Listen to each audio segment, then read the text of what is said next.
राधे राधे दोस्तों, आप सभी लोग जानते हैं कि सावन का महीना शुरू होने वाला है और सावन का महीना बहुत पवित्र महीना माना जाता है। इस महीने में हम भगवान शिव जी को बहुत आसानी से प्रसन्न भी यहाँ पर कर सकते हैं। अगर आप छोटी-सी भी यहाँ पर गलती कर देते हैं तो भई आपसे फिर भगवान शिव कभी प्रसन्न नहीं होने वाले।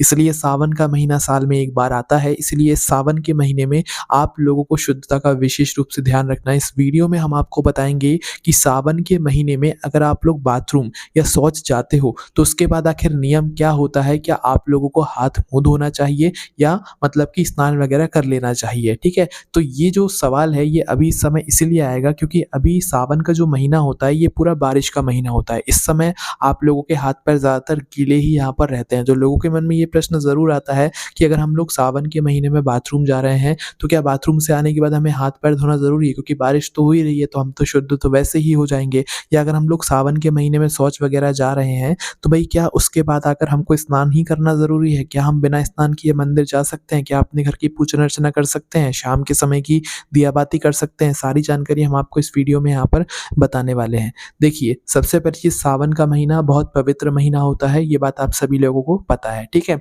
इसके बाद में सावन का पूरा जो महीना होता है, ये विशेष रूप से बारिश का महीना होता है। इस महीने में बहुत बारिश होती है, अच्छी खासी बारिश होती है, ठीक है? और यही महीना होता है भगवान शिव जी का, जिस महीने में हम भगवान शिव जी पर जाकर जल चढ़ाते हैं, शिवलिंग पर जल चढ़ाते हैं, उनको प्रसन्न करते हैं, बेलपत्र चढ़ाते हैं, सारी चीज़ें करते हैं, ठीक है?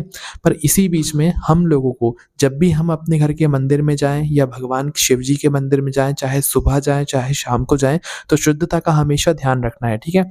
अब देखो यहाँ पर सभी लोग बाथरूम ज़रूर जाते हैं, कुछ लोग हो सकता है किसी दिन मतलब शौच वगैरह भी उनको जाना पड़ जाए, है ना? तो भई यहाँ पर आती है शुद्धता की बात। इन चीज़ों में कई सारे लोग इन चीज़ों को नहीं देखते हैं और अशुद्धता में ही जो है भगवान के मंदिर में प्रवेश कर जाते हैं या अपने ही घर में अपने घर के भगवानों को यहाँ पर स्पर्श कर लेते हैं। तो भई नियम क्या कहता है वो सबसे पहले आप लोग सुन लीजिए, इसके बाद हम आपको आगे की यहाँ पर बात बताएँगे, ठीक है? देखो, सावन के महीने में भले बारिश होती हो, बहुत सारे लोगों का ये मन में रहता है कि ऊपर से ही तो पानी बरस रहा है, तो हम अपने आप ही शुद्ध हो जाएँगे, बाथरूम से आने के बाद हाथ धोने की क्या ज़रूरत है ना? तो देखो, सबसे पहली चीज़ अगर आप लोग सावन के महीने में आप बाथरूम जा रहे हो, सबसे पहले तो अगर आप लोग सुबह के समय स्नान कर रहे हो, तो स्नान के बिल्कुल पहले, स्नान के एकदम पहले आप लोगों को बाथरूम नहीं जाना चाहिए, ठीक है? पेशाब वगैरह नहीं जाना चाहिए, बल्कि नहाने के आधे घंटे पहले आप लोगों को बाथरूम वगैरह चले जाना चाहिए। ये आपके लिए और आपके शरीर के लिए अच्छा होता है, ठीक है? इसके बाद में जब आपका स्नान हो जाए, स्नान करने के आधे घंटे तक भी आपको रुकना चाहिए, उसके बाद ही में आपको बाथरूम जाना चाहिए।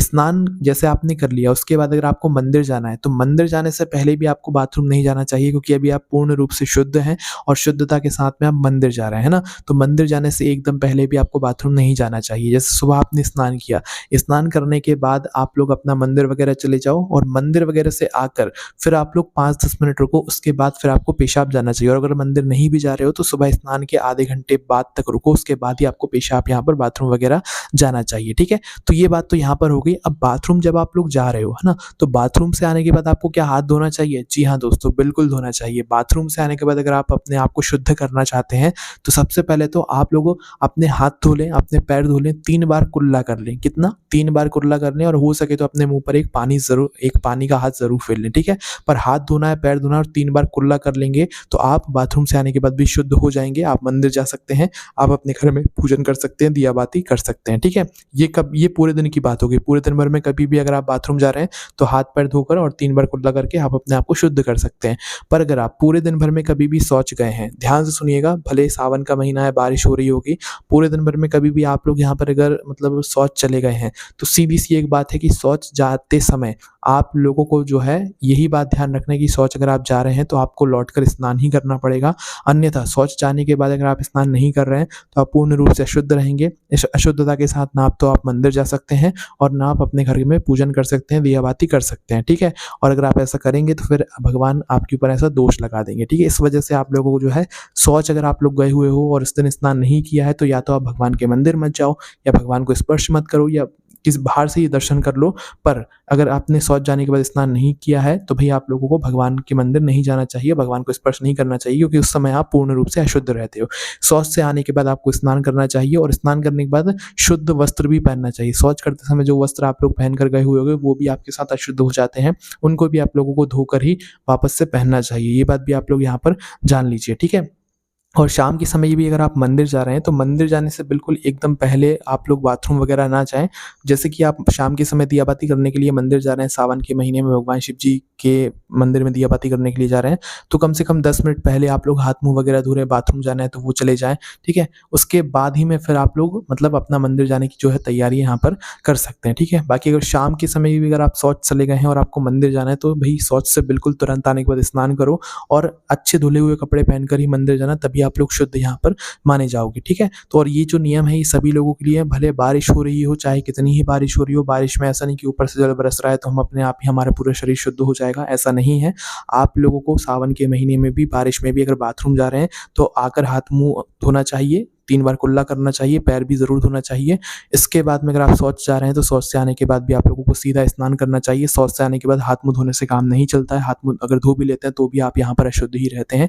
स्नान करने के बाद ही यहाँ पर आप शुद्ध माने जाते हैं, ठीक है? तो ये सभी बातें विशेष रूप से माताओं-बहनों के लिए ज़्यादा विशेष महत्व हैं, क्योंकि भई कुछ लोग हैं जो कि बाहर जाकर काम करते हैं, तो हो सकता है कि भई वो सावन के महीने में इन सभी नियमों का पालन ना कर पाएँ। तो जितने भी लोग बाहर जाकर ड्यूटी वगैरह करते हैं, अपने ऑफ़िस का काम करते हैं, भई सुबह तो सभी लोग देखो एक बार स्नान करते हैं, स्नान करने के बाद ही मंदिर वगैरह या अपने घर में पूजन अर्चना वगैरह करते हैं, ठीक है? तो सुबह तो किसी को परेशानी आती है, परेशानी आती है शाम के समय, क्योंकि जो लोग बाहर ड्यूटी वगैरह पे जाकर काम करते हैं, कई सारी माताएँ-बहनें भी हैं जो कि बाहर जाकर काम करती हैं। अगर हो सके तो भैया आप शाम को आकर सावन के महीने में स्नान कर लिया करो, हल्के से पानी से स्नान कर लिया करो और स्नान करने के बाद फिर आप लोग जो है अच्छे कपड़े पहनकर, ऐसा नहीं कि वही ऑफ़िस वाले कपड़े पहन लिए, बाहर ड्यूटी वाले कपड़े पहन लिए, नहीं।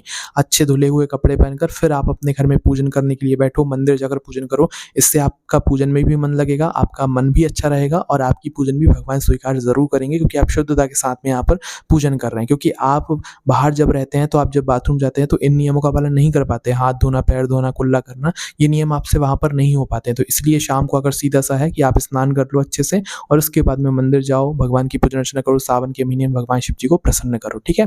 और ये बात हमने आपको यहाँ पर बता दी है। बाकी अभी भी अगर आपके मन में कोई प्रश्न है सावन के महीने से जुड़ा हुआ, तो उसे हमसे कमेंट करके पूछ सकते हैं। आपको कमेंट में राधे-राधे ज़रूर लिखना है। आप सभी लोगों को वापस से राधे, राधे।